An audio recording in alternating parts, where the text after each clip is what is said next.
أعوذ بالله من الشيطان الرجيم حتى إذا أتوا على واد النمل قالت نملة يا أيها النمل ادخلوا مساكنكم لا يحطمنكم سليمان وجنوده وهم لا يشعرون.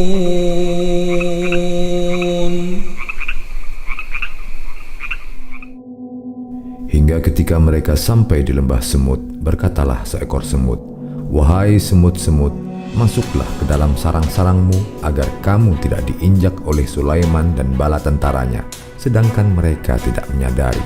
Surah An-Naml ayat 18.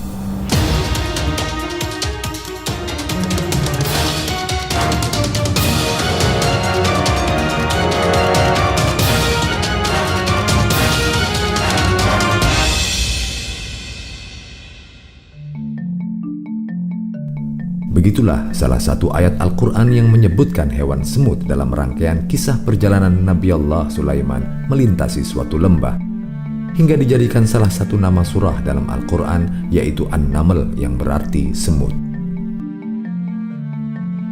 Tidak hanya Al-Quran, beberapa hadis Nabi Shallallahu Alaihi Wasallam juga menjadikan hewan semut sebagai objek pembicaraan. Di antaranya, Nazala nabiyyun minal anbiya'i tahta syajarah faladaghathu namlah fa'amara bijahazihi fa'ukhrija min tahtiha thumma amara bibaitiha fa'ahraqa bin nar fa'awha Allahu ilaih fahalla namlatan wahidah. Rawahu Al-Bukhari wa Muslim an Abi Hurairah. Artinya, pada suatu saat seorang nabi di antara para nabi beristirahat di bawah pohon. Tiba-tiba seekor semut menggigitnya. Dia lantas menyuruh temannya untuk memindahkan barang-barangnya dari bawah pohon itu dan meminta agar sarang semut itu dibakar. Allah lalu mewahyukan kepadanya, "Mengapa tidak kau bunuh satu semut saja?" Riwayat Al-Bukhari dan Muslim dari Abu Hurairah. Dalam hadis lain, bahkan diriwayatkan Allah menantang orang-orang zalim untuk menciptakan hewan sekecil semut. Qala Allah Azza wa Jalla, وَمَنْ أَظْلَمُ مِمَّنْ ذَهَبَ يَخْلُقُ خَلْقًا كَخَلْقِي فَلْيَخْلُقُوا ذَرَّةً أَوْ لِيَخْلُقُوا حَبَّةً أَوْ لِيَخْلُقُوا شَعِيرًا. Rawahu Al-Bukhari wa Muslim an Abi Hurairah. Artinya, Allah berfirman, "Tidak ada yang lebih zalim daripada orang yang mencoba menciptakan apa yang telah kuciptakan. Aku tantang mereka untuk menciptakan semut yang paling kecil, sebutir gandum atau sebutir jelai." Riwayat Al-Bukhari dan Muslim dari Abu Hurairah.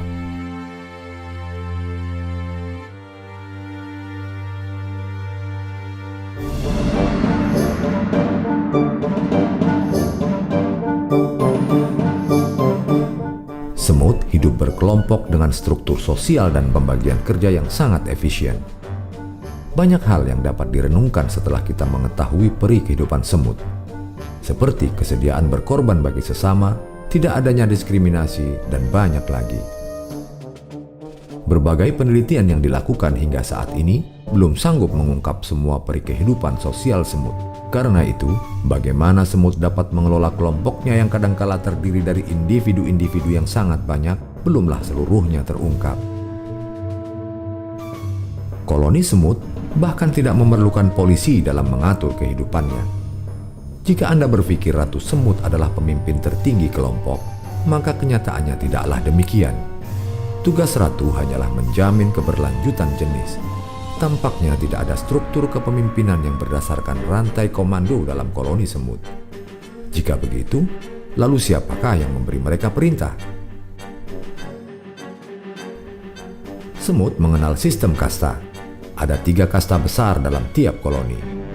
Menduduki kasta pertama adalah ratu dan pejantan. Dalam satu koloni bisa didapati 1 ekor ratu atau lebih. Berbeda dengan lebah yang hanya memiliki 1 ratu dalam tiap sarang. Satu-satunya tugas ratu semut adalah bereproduksi. Ukuran tubuh ratu lebih besar daripada semut lainnya. Sementara itu, pejantan bertugas mengawini ratu. Kebanyakan pejantan akan mati setelah melakukan tugasnya ini. Kasta kedua ditempati semut prajurit. Tugas mereka adalah berburu, mencari daerah baru untuk tempat tinggal sekaligus membangun sarang. Menempati kasta ketiga adalah semut pekerja yang semuanya merupakan betina mandul. Tugas primer semut pekerja adalah melayani ratu dan larva. Mereka membersihkan sarang, mencari makanan, dan menyajikannya kepada sang ratu. Kadang mereka juga bertugas memperluas sarang apabila hal itu dirasa perlu. Kasta prajurit dan pekerja mempunyai beberapa tingkatan di bawahnya. Setiap subkelompok mempunyai tugas yang jelas, misalnya satu kelompok bertugas melawan musuh, satu kelompok berburu, kelompok lain membangun sarang, yang lain lagi memelihara sarang, dan seterusnya. Mereka tidak mempersoalkan posisi dan pekerjaan yang harus mereka jalani. Keberlanjutan koloni adalah hal yang paling penting bagi mereka. Jelas tidak ada istilah atasan bawahan dalam sistem yang dianut oleh kelompok semut. Sistem komando dalam koloni semut diketahui tidak terpusat. Namun bagaimana kegiatan di sana tidak simpang siur dan tumpang tindih belum dapat dijelaskan oleh ilmu pengetahuan. Semut adalah pekerja keras. Semut pemotong daun mengangkut daun untuk dijadikan media bagi perkebunan jamur. Mereka juga membuat rumah dari daun yang dijahit satu sama lain. Makanan semut bisa berupa hewan, misalnya serangga dan hewan kecil lainnya. Semut juga sudah mengenal cara beternak.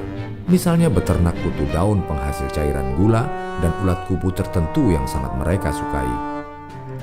Sebagai ganti dari layanan yang diberikan oleh kutu daun dan ulat kupu itu, semut memberi mereka perlindungan dari pemangsa dan parasit. Penelitian menemukan bahwa untuk menjalani kehidupan sosial yang sangat terorganisir ini, semut dibekali kemampuan berkomunikasi yang sangat canggih. Di bagian kepala semut terdapat seperangkat alat peraba yang dapat mengenali sinyal kimia maupun visual. Otaknya terdiri dari sekitar 1,5 juta simpul saraf. Mereka juga dibekali mata yang berfungsi baik dan sungut yang bisa berfungsi sekaligus sebagai hidung untuk mencium maupun sebagai ujung jari untuk meraba. Tonjolan-tonjolan di bawah mulutnya berfungsi sebagai pencecap, sedang rambut-rambut di tubuhnya berfungsi sebagai organ penyentuh.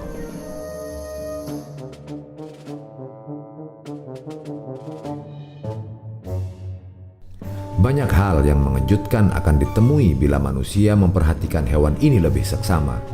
Di antaranya adalah kenyataan bahwa semut telah mengenal konservasi energi dengan cara menggendong semut pekerja lain saat sedang tidak membawa beban, sehingga energi dapat dihemat untuk kesempatan lain.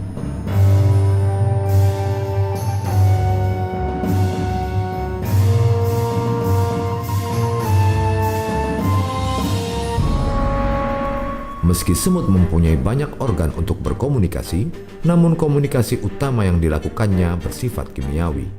Mereka berkomunikasi dengan feromon, suatu hormon yang mengeluarkan bau yang dihasilkan oleh salah satu kelenjar pada semut.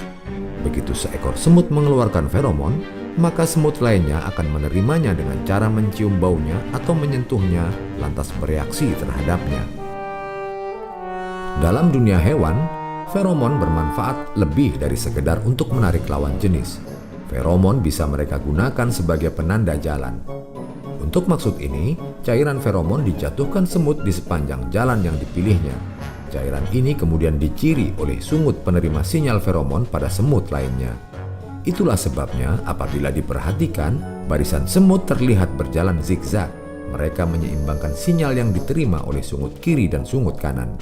Apabila salah satu atau kedua sungut itu hilang, mereka akan mengalami disorientasi dan tidak dapat tetap berada dalam kelompoknya.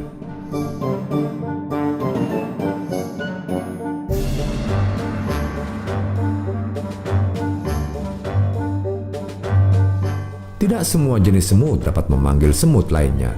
Ada jenis yang tidak dapat memanggil semut lainnya untuk membantu melakukan sesuatu, misalnya meminta bantuan untuk mengangkut makanan yang berukuran besar. Semut-semut paling maju dan paling canggih dalam hal penggunaan feromon adalah mereka yang masuk dalam kasta prajurit.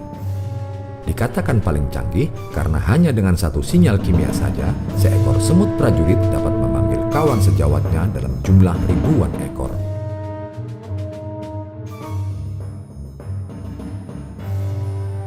Dari penjelasan di atas, terlihat bahwa semut mustilah punya pengetahuan kimia yang sangat canggih untuk melakukan apa yang dikerjakannya. Faktanya, Al-Quran telah mengungkapkan hal itu lebih dari 1400 tahun lalu, ketika pengetahuan tentangnya belum dikuasai manusia. Diperlukan inspirasi dari supervisor tertentu bagi semut untuk sampai pada capaian demikian. Dialah Allah yang maha mengawasi dan maha membimbing setiap makhluk. Sebagaimana firman-Nya, Inni tawakkaltu ala Allah Rabbi wa Rabbikum ma min dabbatin illa huwa akhidhun binasiyatiha Inna Rabbi ala siratin mustaqim. Sesungguhnya aku bertawakal kepada Allah Tuhanku dan Tuhanmu. Tidak satu pun makhluk bergerak yang bernyawa melainkan Dialah yang memegang ubun-ubunnya. Sungguh Tuhanku di jalan yang lurus. Surah Hud ayat 56.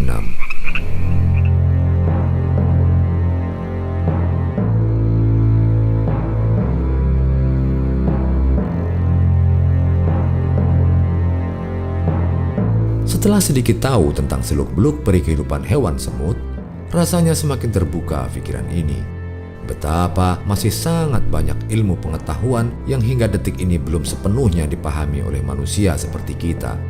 Betapa kuasa Allah meliputi segala makhluk sekecil apapun di langit dan di bumi.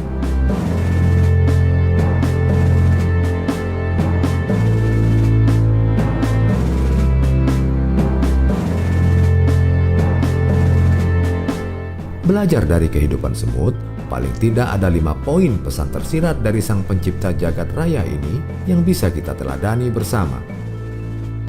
1. Ukhuwah yang kompak dan saling menolong antar sesama. 2. Tidak ada diskriminasi dalam kehidupan berkelompok. 3. Efisien dalam melaksanakan tugas masing-masing. 4. Konsisten dalam mengikuti aturan kelompok yang digariskan bersama. 5.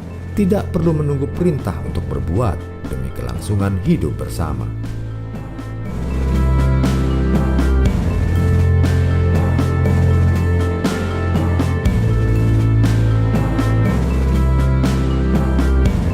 Demikian pembahasan tafsir ilmi episode semut dalam serial Hewan dalam Perspektif Al-Quran dan Sains.